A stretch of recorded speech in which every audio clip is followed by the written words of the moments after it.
Welcome to Habitly Courses, a production of Manage to Win. Each course is divided into multiple lessons for easy viewing.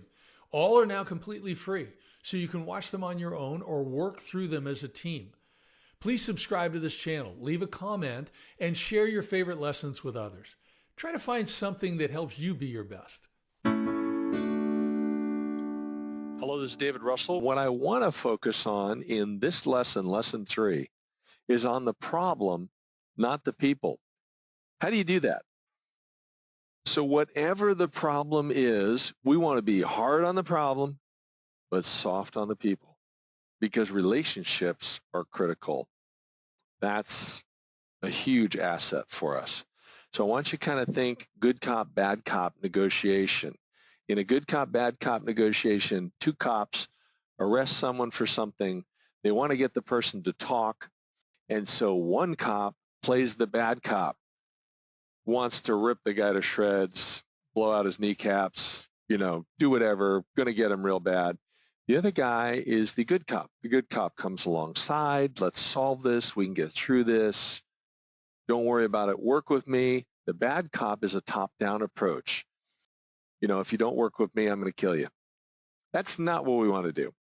So let's talk about this focusing on the problem instead of the people. And number one, I want to encourage you to consider or even assume there are hidden constraints or pressures that the other person is dealing with. Their job may be in jeopardy. They may be under a lot of pressure from their boss or others. They may have deadlines to meet, or they may have personal situations you don't know about.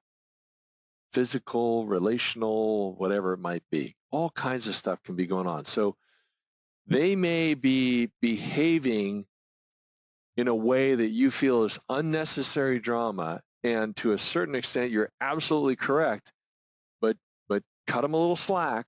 They may have some things going on in their life that is motivating them to make that decision, even though it's not the best decision. Number two, what we want to do is we want to resolve the disease, not focus on the symptoms or get distracted or get confused by the symptoms. So symptoms of drama are on this list here. Gossip. People stew in anger. They won't let go of it. Someone explodes. They rant. They try to shame you, or you feel shamed. They stonewall you. They avoid you. They lie. They excuse. They go numb, or you go numb. They vent. They kind of just roll over whatever. Sarcasm. They undermine you. They tease you. They pretend. They retaliate, or you suffer. These are symptoms. This is what happens as a result of the disease of drama. They're not the cause of it. So we want to focus on the disease, quote unquote, to help people feel accepted, because that's the way we're going to get things done. All right. So number one is we show acceptance of others. We give them our respect, our trust. We are transparent with them reasonably. They're not unnecessarily transparent or too candid where we cause problems, and we communicate intentionally. Number two, we're going to articulate and enforce clear boundaries. So that good cop, bad cop I talked about, the bad cop is the third party or the standard. We need to get this done, or else we're going to get whacked by this third party, this standard, this policy, whatever it might be. Number three, when problems happen, and notice I'm saying when. I'm not saying if. Problems will happen. So we want to ask ourselves, okay, well, did this occur because there's a lack of skill? There's a lack of insight or information? Or there's a lack of courage? And number four, think reflectively. Need to think about that. Number five, because we have an absence of negative energy, fight or flight, our mind can focus on problem solving. I'm going to talk more about that later. And what we want to do, number six there, is attack the problem. And while we're attacking the problem, we want to appropriately reinforce that we care about the person. The end result is, number 7, we're going to define actions to take, and then we're going to follow through. So this is step number 2. We're going to respond to the disease, not the symptoms, when we're focusing on the problem, not the person. Number 3, I want you to consider the interdependency of people. I've got an org chart on the screen here. We think the problems occur here with our people.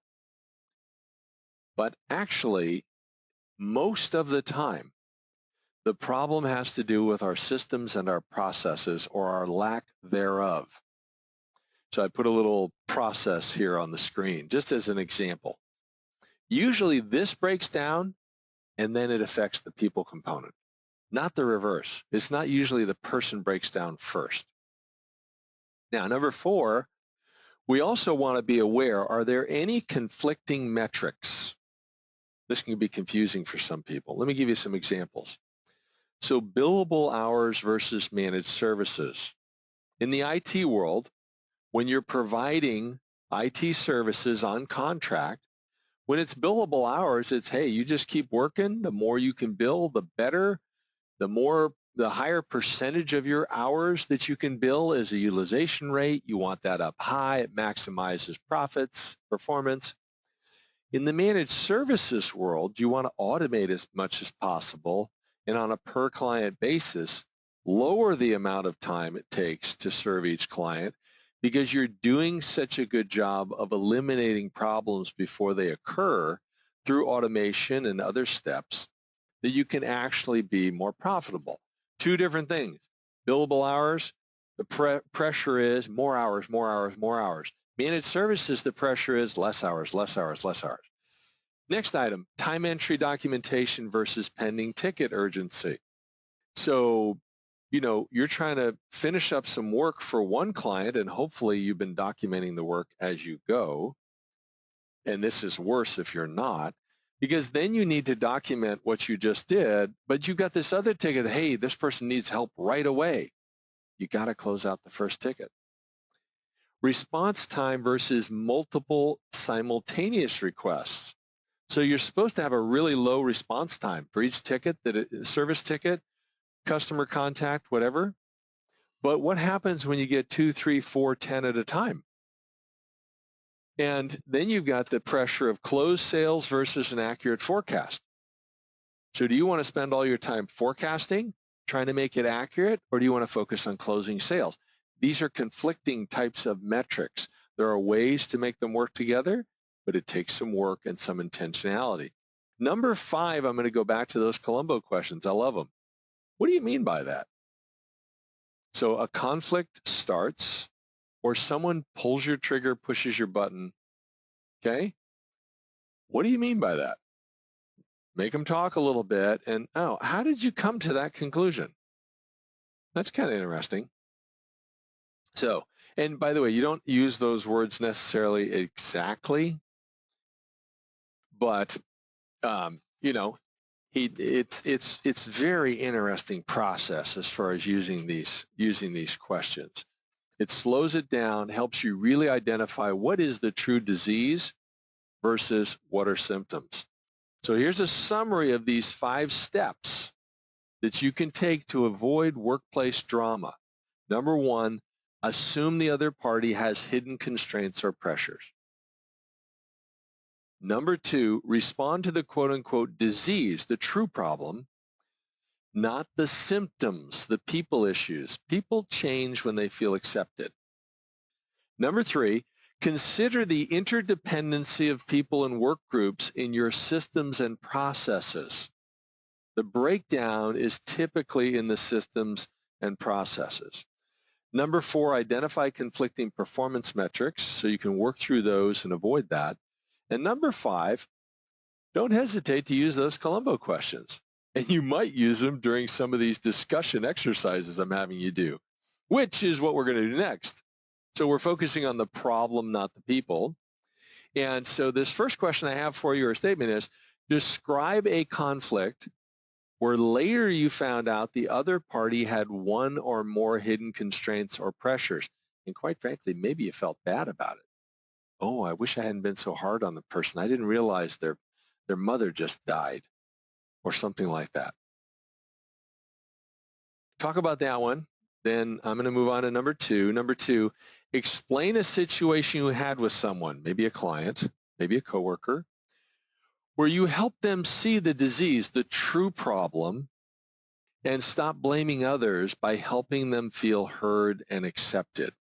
A lot of times they get upset because they don't feel respected. They don't feel their ideas were considered, their recommendations, their way type of thing. Talk about that one. Think about that one. Number three is discuss a situation where someone blamed people when in reality the main problem was a system or a process. Think about that. Or quite frankly, the system or the process you followed put the wrong people in charge of or responsible for that system or process or another system or process, and then it broke down. So you had the wrong system or process to put them in that place in the first place. Number four, consider your performance metrics. How or where are there conflicts? And last but not least, try the Columbo questions. They're awesome. They really are when you get comfortable with them. I need to work on it more, to be candid with you. This lesson three, we're focusing on the problem, not the people. A lot of great information to consider there. This is one of the deepest courses, I think. And slow down, go through it, get the most out of it, study it so you can pass the exam. But more importantly, what can you start applying now to improve relationships and enjoy your work more? This is the conclusion of lesson three. Bye for now.